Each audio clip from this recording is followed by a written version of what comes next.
ఇవ్వండి లాస్ట్కి ఈ విధంగా తయారైంది. చింత చిగురు పెసరపప్పు పచ్చడి.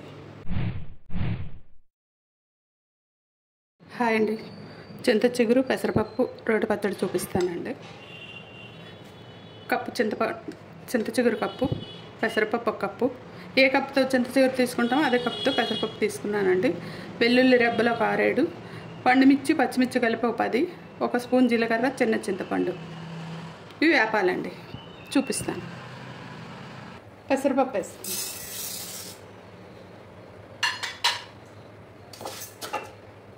చింత చిగురు పడేది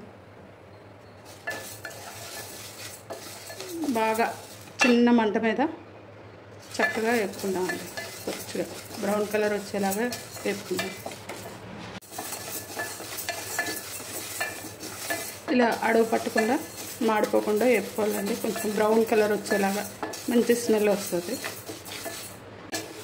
చూడండి, ఈ విధంగా వేగాలి. వేగిపోయిందండి, తీసేద్దాం. వేసుకుందామండి కొద్దిగా చాలు.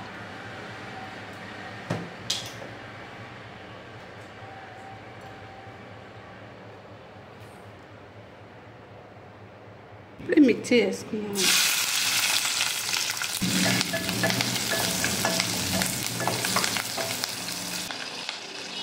ఇప్పుడు ఈ చింతపండు, ఈ చింత చిగురు వేసి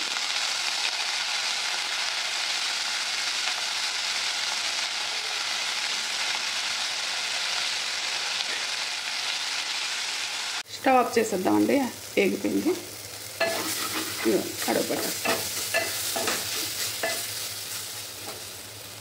స్టవ్ ఆఫ్ చేసి జీలకర్ర వెల్లుల్లి వేసేద్దాం. దీన్ని ఇప్పుడు ఒక కప్పులో తీసుకుందాం.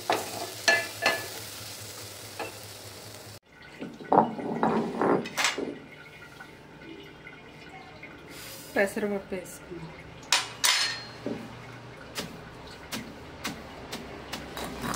బాగా నలగాలి. నలిగాక ఉండ వేద్దాం. ఇప్పుడు వేసుకుందాం.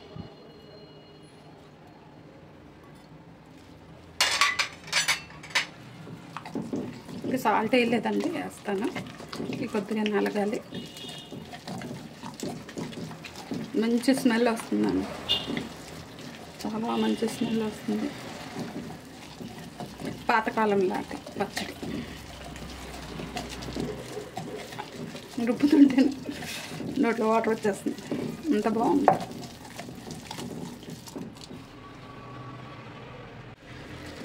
ఈ పచ్చిమిర్చి, వెల్లుల్లి, జీలకర్ర, ఆ చింత చిగురు, పెసరపప్పు స్మెల్లే వేరేగా ఉంటుంది. చాలా మంచి స్మెల్ వస్తుందండి. టేస్ట్గా ఉంటుంది అనుకుంటుంది. తినే వాళ్ళకి తెలుస్తుంది. పెసరపప్పు, చింత చిగురు. పెసరపప్పుతో ఏం చేసుకునే బాగుంటుంది. చింత చిగురు వేసి చేస్తున్నాం కాబట్టి ఇంకా బాగుంటుంది. పచ్చడి ఈ విధంగా తయారైందండి. దీనికి ఇప్పుడు పోపు పెడతాను. మినపప్పు, కరివేపాకు, జీలకర్ర, ఆవాలు, ఎండుమిరపకాయలు పోపు వేసుకుందాం. ముందుగా ఆయిల్ వేసి,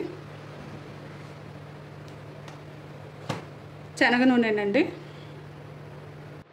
ఆయిల్ వేడెక్కింది, పోపు వేస్తాను.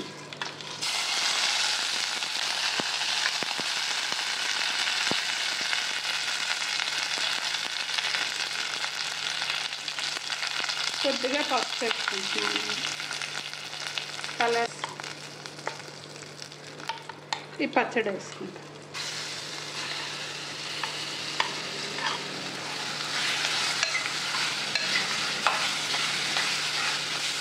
సాల్ట్ సరిపోలేదని చెప్పాను కదండి, ఇప్పుడు 1 స్పూన్ సాల్ట్ వేసుకుంటాను. చింత చిగురు అండి, విటమిన్ సి పుష్కలంగా ఉంటుంది, చాలా మంచిది. పెసరపప్పు మీకు తెలిసిందే, చాలా చేస్తుంది.